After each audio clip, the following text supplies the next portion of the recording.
আসসালামু আলাইকুম। অবিরাম বাংলা সংবাদে সবাইকে স্বাগত জানাচ্ছি। তানিয়া ইসলাম। রাত্রি শুরুতেই বিআরবি কেবলস সংবাদ শিরোনাম। আমাদের হাতে চলে এসেছে নির্বাচন নিয়ে গুরুত্বপূর্ণ সংবাদ। প্রথমেই জানিয়ে দিব, এক স্বৈরাচার সরিয়ে নতুন স্বৈরাচারকে ক্ষমতায় বসাতে চায় না নাহিদ ইসলাম। এখন জানিয়ে দিব, ১৩ই ফেব্রুয়ারি থেকে শুরু হবে পরিবর্তন, চাঁদাবাজ মুক্ত হবে দেশ, জামায়াত আমির। তারপর জানিয়ে দিব, ৫৪ বছরের প্রচলিত আইন জনগণ আর চায় না, চরমোনাই পীর। এবং সর্বশেষ জানিয়ে দেব, জামায়াত আমাদের ব্যবহার করতে চেয়েছিল, মুফতি রেজাউল করিম। দর্শক, এতক্ষণ শুনছিলেন সংবাদ শিরোনাম। এখন বিস্তারিত জানার আগে আপনি যদি আমাদের চ্যানেলে নতুন এসে থাকেন তাহলে অবশ্যই চ্যানেলটিকে সাবস্ক্রাইব করুন। আর আপনাদের এলাকায় কোন দলের সাপোর্ট বেশি তা কমেন্ট করুন। এখন বিস্তারিত। এক স্বৈরাচার সরিয়ে নতুন স্বৈরাচারকে ক্ষমতায় বসাতে চায় না নাহিদ ইসলাম। এক স্বৈরাচারকে সরিয়ে নতুন আরেক স্বৈরাচারকে ক্ষমতায় বসানোর রাজনীতিতে বিশ্বাস করেন না বলে মন্তব্য করেছেন এনসিপির আহ্বায়ক নাহিদ ইসলাম। তিনি বলেন, দেশের বর্তমান সংকট থেকে উত্তরণে প্রয়োজন সংস্কার ও ঐক্য, ক্ষমতার পুনরাবৃত্তি নয়। বৃহস্পতিবার ২৯ জানুয়ারি সন্ধ্যায় নরসিংদী ২ পলাশ আসনের ঘোড়াশাল এলাকায় এনসিপি ও ১১ দলীয় জোটের আয়োজিত এক নির্বাচনী জনসভায় এসব কথা বলেন তিনি।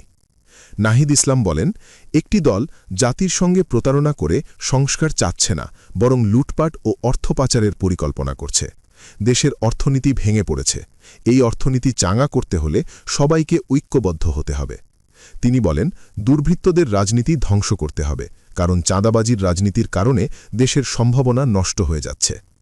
বিএনপির বিভিন্ন কর্মকাণ্ডের সমালোচনা করে এনসিপির আহ্বায়ক বলেন, আগামী ১২ ফেব্রুয়ারির নির্বাচনে শাপলাকুড়ি প্রতীকের পক্ষে এবং হ্যাঁ ভোটের পক্ষে জনগণের সমর্থন প্রত্যাশা করেন তিনি।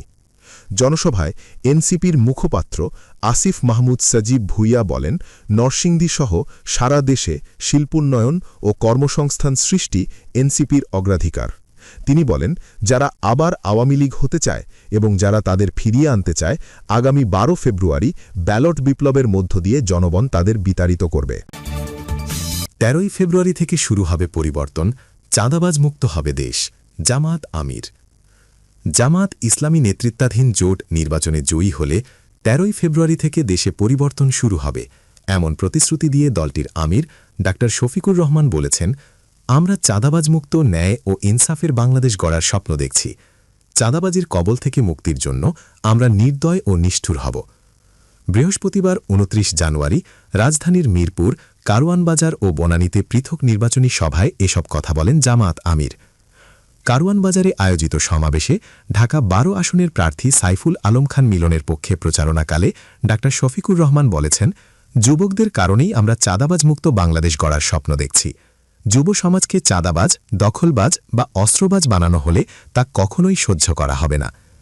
তিনি বলেন, তরুণদের বেকার ভাতা নয়, সম্মানের কাজ দেওয়া হবে।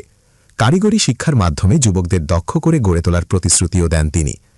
চাঁদাবাজ রাজনীতিবিদদের সমালোচনা করে জামায়াত আমির বলেন, রাজনীতিও করবেন, চাঁদাবাজিও করবেন, আবার চাঁদাবাজ বনা যাবে না। চাঁদাবাজি ছেড়ে দিন, আপনাকে কেউ চাঁদাবাজ বলবে না। তিনি বলেন, চাঁদাবাজি বন্ধ করতে শুধু আইনশৃঙ্খলা বাহিনী পাঠাবো না, আমরাও মাঠে নামব। কারওয়ানবাজারে কৃষিপণ্যের দামের প্রসঙ্গ তুলে ডা শফিকুর রহমান বলেন, সিন্ডিকেট ও চাঁদাবাজির কারণে কৃষক, ব্যবসায়ী ও ভোক্তা সবাই ক্ষতিগ্রস্ত। পণ্য ঢাকায় আসতে আসতে দাম ৩-৪ গুণ হয়ে যায়। আমরা নিশ্চিত করব কৃষক যেন ন্যায্য মূল্য পায়। ডা শফিকুর রহমান বলেন, ৫ আগস্টের পর আমরা প্রতিশ্রুতি দিয়েছিলাম, কারো উপর প্রতিশোধ নেব না, জুলুম করব না। জামায়াত সেই কথা রেখেছে, মিথ্যা মামলা দেয়নি। তিনি দাবি করেন, আওয়ামী লীগ আমলে জামায়াতের নেতাকর্মীদের আর্থিকভাবে নিঃস্ব করা হলেও দলটি প্রতিশোধমূলক রাজনীতিতে যায়নি। নির্বাচন কমিশনের উদ্দেশ্যে জামায়াত আমির বলেন, ভোটের পরিবেশ ভালো নয়, মা বোনদের গায়ে হাত দেওয়া হচ্ছে, হামলা হচ্ছে। আপনারা ইতিহাসের শ্রেষ্ঠ নির্বাচন উপহার দেওয়ার কথা বলেছিলেন, এখনও জনগণ আশ্বস্ত হয়নি, অন্যথায় ব্যর্থতার দায় নিতে হবে। বিএনপির প্রতি ইঙ্গিত করে তিনি বলেন, গণতন্ত্রের পথে হাঁটুন, আপনার কর্মসূচি চালিয়ে যান, জনগণের ইচ্ছা হলে তারা গ্রহণ করবে। এর আগে মিরপুরে জামায়াতের নির্বাচনী ডিজিটাল ক্যাম্পেইন ও হ্যাঁ ভোটের পক্ষে প্রচার বাস উদ্বোধন করেন ডা শফিকুর রহমান। তিনি বলেন, দুর্নীতিমুক্ত বৈষম্যহীন সমাজ চাই, নারী ও শিশুদের জন্য নিরাপদ দেশ চাই, নির্বাচিত হলে শাসক নয়, জনগণের সেবক হতে চাই। শেরপুরে বিএনপি ও জামায়াতের সংঘর্ষে জামায়াত নেতা নিহত হওয়ার ঘটনায় হুঁশিয়ার করে তিনি বলেন, গায়ে জোরে কিছুই করা যাবে না, সবাইকে সংযত থাকার আহ্বান জানাচ্ছি। ৫৪ বছরের প্রচলিত আইন জনগণ আর চায় না, চরমোনাই পীর। ইসলামী আন্দোলন বাংলাদেশের আমির ও চরমোনাই পীর মুফতি সৈয়দ মোহাম্মদ রেজাউল করিম বলেছেন, স্বাধীনতার পর গত ৫৪ বছর ধরে যে প্রচলিত আইন দিয়ে দেশ পরিচালিত হয়েছে তা আর চায় না জনগণ। এই আইনের মাধ্যমে হাজার হাজার মানুষ নিহত হয়েছে, বিপুল অর্থ পাচার হয়েছে এবং দেশকে বিদেশি নির্ভরতার দিকে ঠেলে দেওয়া হয়েছে বলে মন্তব্য করেন তিনি। কুড়িগ্রামের উলিপুর, লালমনিরহাট ও রংপুরে পৃথক নির্বাচনী জনসভা ও পথসভায় গতকাল তিনি এসব কথা বলেন। সংশ্লিষ্ট এলাকাসমূহ থেকে ইত্তেফাকের প্রতিনিধি ও সংবাদদাতারা এই তথ্য জানান। বিএনপি ও জামায়াত সহ বিদ্যমান রাজনৈতিক জোটগুলো ইসলামী আইন বাস্তবায়নে প্রতিশ্রুতিবদ্ধ নয় বলে এসব জনসভায় মন্তব্য করেন চরমোনাই পীর। তিনি বলেন, একমাত্র ইসলামী আন্দোলন বাংলাদেশই রাষ্ট্রীয়ভাবে ইসলামী নীতি ও শারিয়া ভিত্তিক শাসন প্রতিষ্ঠা করতে চায়। তাই আগামী জাতীয় নির্বাচনে ইসলামের প্রতীক হিসেবে হাতপাখা মার্কায় ভোট দেওয়ার আহ্বান জানান তিনি।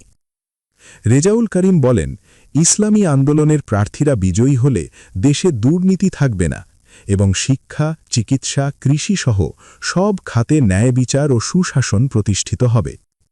একই সঙ্গে তিনি অভিযোগ করেন, এখনও নির্বাচনের মাঠ পুরোপুরি সমতল হয়নি এবং সহিংসতার জন্য প্রশাসন ও নির্বাচন কমিশনকে দায় নিতে হবে। এদিকে শেরপুরের ঝিনাইগাতিতে জামায়াতে ইসলামীর এক নেতা হত্যাকাণ্ডে গভীর উদ্বেগ প্রকাশ করে এক বিবৃতিতে চরমোনাই পীর সুষ্ঠু ও নিরপেক্ষ তদন্তের দাবি জানিয়েছেন।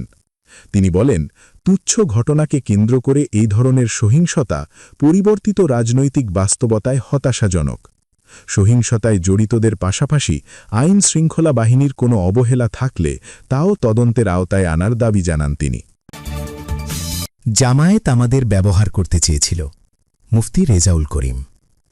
নেতৃত্বের মাধ্যমে জামায়াত আমাদের ব্যবহার করতে চেয়েছিল বলে মন্তব্য করেছেন ইসলামী আন্দোলন বাংলাদেশের আমির মুফতি সৈয়দ মোহাম্মদ রেজাউল করিম। তিনি বলেন, জামায়াত সহ ৮ দলীয় জোট গঠন করে আমরা এগোচ্ছিলাম, কিন্তু পরবর্তীতে আমাদের কিছু না বলে জামায়াত অন্যান্য দলকে যুক্ত করেছে। জোটের নেতৃত্ব নিজেদের হাতে নিয়েছে জামায়াত। সেই নেতৃত্বের মাধ্যমে জামায়াত আমাদের ব্যবহার করতে চেয়েছিল। আমাদের একটা বড় আশা আকাঙ্ক্ষা ছিল ইসলামের পক্ষে একটা বড় উত্থান হবে। সেই আশা অন্ধকারে পরিণত হয়েছে। বৃহস্পতিবার ২৯ জানুয়ারি সন্ধ্যায় রংপুর পাবলিক লাইব্রেরি মাঠে নির্বাচনী জনসভা শেষ হওয়ার পর সাংবাদিকদের প্রশ্নের জবাবে তিনি এসব কথা বলেন। মুফতি সৈয়দ মোহাম্মদ রেজাউল করিম বলেন, জামায়াত ইসলামকে রাষ্ট্রীয় পর্যায়ে নিতে চায় না। তখনই বাধ্য হয়ে আমরা সেখান থেকে সরে এসে জাতির সামনে যে কথা দিয়েছিলাম সেই কথা মতো হাতপাখা প্রতীকে ইসলামের একটা বাক্স জাতির সামনে রেখেছি। আশা করি ইসলামের পথে রাখা বাক্সই বিজয়ী হবে ইনশাআল্লাহ। যারা মানবতার মুক্তি চায়, যারা ইসলাম কায়েম করতে চায়, বিশেষ করে আলেম ওলামা আমাদের সাথে আছে। তারা হাতপাখাকে বিজয়ী করতে মুখিয়ে আছে। ইসলামী আন্দোলন বাংলাদেশের আমির বলেন, আমরা নির্বাচন নিয়ে অনেকটা শঙ্কিত ও হতাশ। অন্তর্বর্তীকালীন সরকার বলেছিল এমন একটা নির্বাচন উপহার দেওয়া হবে যে নির্বাচন মানুষ স্মরণ করবে। সেই কথাটা স্মরণ করা নিয়ে বলছি, আপনারা সেই পরিবেশ তৈরি করতে পারেননি। আমরা এখনই লক্ষ্য করছি বিভিন্ন জায়গায় সহিংসতা চলছে, আগ্রাসী ভূমিকা নিয়ে এগোচ্ছে সবাই। তিনি আরও বলেন, ভোলায় আমাদের নারী কর্মীদের ওপর যে আচরণ করছে এটা অত্যন্ত দুঃখজনক।